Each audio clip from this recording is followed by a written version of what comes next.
Bismillahirrahmanirrahim. Assalamualaikum warahmatullahi wabarakatuh. Om Swastiastu, Namo Buddhaya, salam kebajikan dan selamat pagi. Perkenalkan, saya Dewi Sartika SPD, Kepala TK Negeri 02 Kastarit, Ketua Himpaudi Kabupaten Bombana. Sekaligus saya sebagai pelopor, penggagas komunitas belajar berani maju jenjang TK PAUD Kabupaten Bombana, Sulawesi Tenggara. Lahirnya komunitas belajar berani maju didasari oleh pemikiran bahwa pertama, manusia sebagai pembelajar sepanjang hayat. Belajar itu dimulai dari dalam kandungan sampai akhir hayat. Kedua, terjadinya perubahan pada setiap fase dalam peradaban kehidupan bermasyarakat yang menuntut guru dan kepala sekolah untuk terus belajar menyesuaikan keadaan di era perubahan dan digitalisasi era abad ke-21 ini. Ketiga, adanya kewenangan peraturan pemerintah baik pusat maupun daerah yang terkadang perubahan itu terjadi dalam waktu yang tak terduga, dalam waktu yang tak terencana, sehingga menjadikan guru dan kepala sekolah sebagai tombak transformasi penanggung jawab pendidikan dari level paling terendah. Guru dan kepala sekolah perlu sigap, tanggap, cerdas, inovatif, berkarakter, beriman dalam menjawab setiap tantangan dalam perubahan yang terjadi di era ini. Keempat, adanya keadaan Kabupaten Bombana sebagai daerah 3T. Atas dasar pemikiran inilah yang menjadikan saya tergerak mempelopori komunitas belajar berani maju jenjang PAUD TK di Kabupaten Bombana. Kita bertemu lagi di Kecamatan Koleang. Seperti biasa kita belajar bersama-sama untuk maju bersama. Yang mana kita adalah komunitas belajar guru TK berani maju Kabupaten Bombana, Sulawesi Tenggara. Tentunya harapan kita semua bahwa kita ingin terus maju dan kita tidak tertinggal dengan daerah lain ataupun kita tidak tertinggal dengan informasi-informasi. Jadi di era ini, di era digital saat ini, kita tidak bisa menghindari yang namanya perubahan. Nah, kalau kita ingin maju tentunya kita harus belajar bersama. Belajar tentunya kita membutuhkan kerjasama. Nah, di komunitas ini banyak hal yang akan kita gali bersama. Pada pertemuan kali ini kita akan membahas bagaimana perubahan kurikulum yang kemarin kurikulum tingkat satuan pendidikan, kemudian masuk lagi kurikulum merdeka.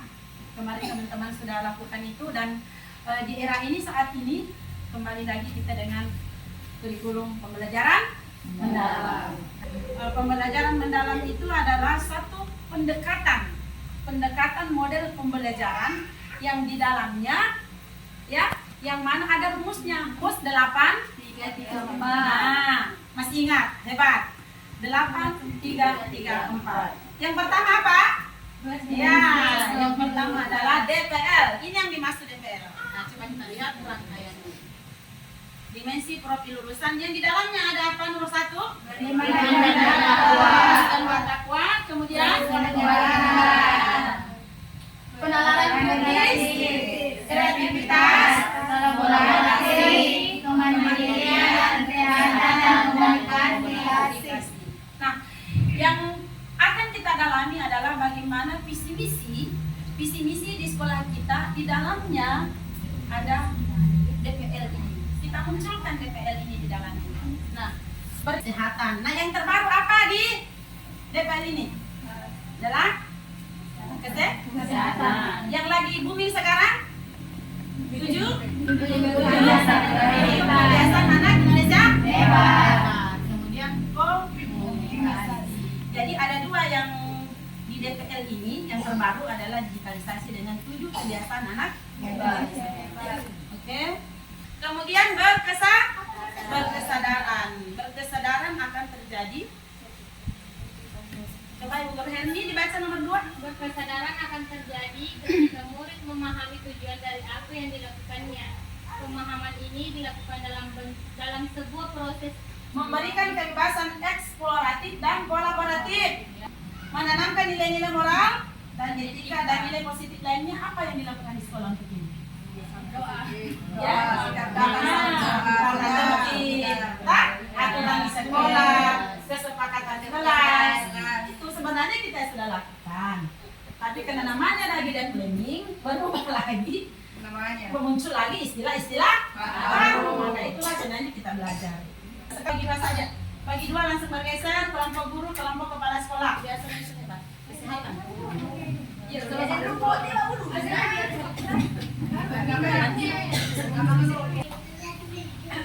ini contohnya.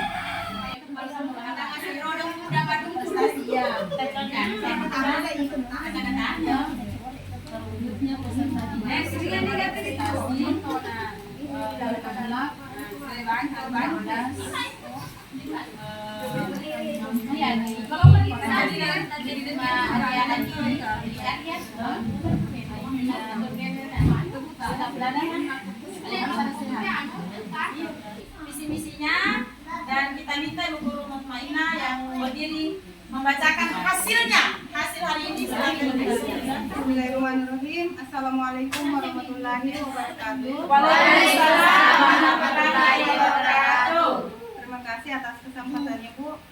Hari ini alhamdulillah sangat luar biasa ilmu yang diberikan kepada saya selaku kepala sekolah di satuan pendidik saya. Untuk mewujudkan visi yang telah disusun sebelumnya. Cara yang dilakukan yaitu yang pertama, meningkatkan kemampuan peserta didik di bidangnya atau kemampuan baik pada akademik maupun non-akademiknya. Yang membiasakan dan melaksanakan tata tertib yang baik berlaku ke seluruh warga negara, bukan hanya peserta didik, supaya guru bisa menjadi contoh untuk peserta didiknya. Kemudian yang terakhir, mengembangkan kemampuan sesuai dengan zamannya. Itu tadi kenapa yang terakhir itu saya kasih masuk mengembangkan visi saya yang terakhir, yaitu ahli dalam abad 21. Jadi harus ada di ya, menyesuaikan apa yang viral, apa yang gampang diingat oleh anak-anak, bisa diterapkan di masyarakat guru untuk bisa mengembangkan Sedangkan sekarang tadi yang bilang Abi bahwa RPP pembelajaran mendalam itu sudah menggunakan capaian-capaian seperti CP, capaian pembelajaran, tanpa ada lagi indikator-indikator hurufnya. Jadi kita membuat secara rinci hasil diskusi kami seperti ini. Kita berfokus pada 8433, 8334.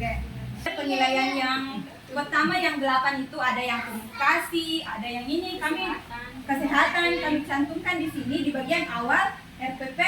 Terus selanjutnya yang 3 yang pengalaman belajar, yang kegiatan awal, kegiatan inti dan penutup kami cantumkan semua. Bisa yang dilihat ya Ibu ya.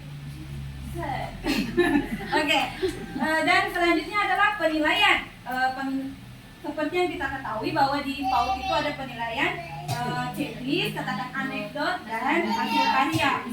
Dan sudah kita tuangkan semua di dalam FPP singkat, tapi insya Allah bisa dipertanggungjawabkan Ibu.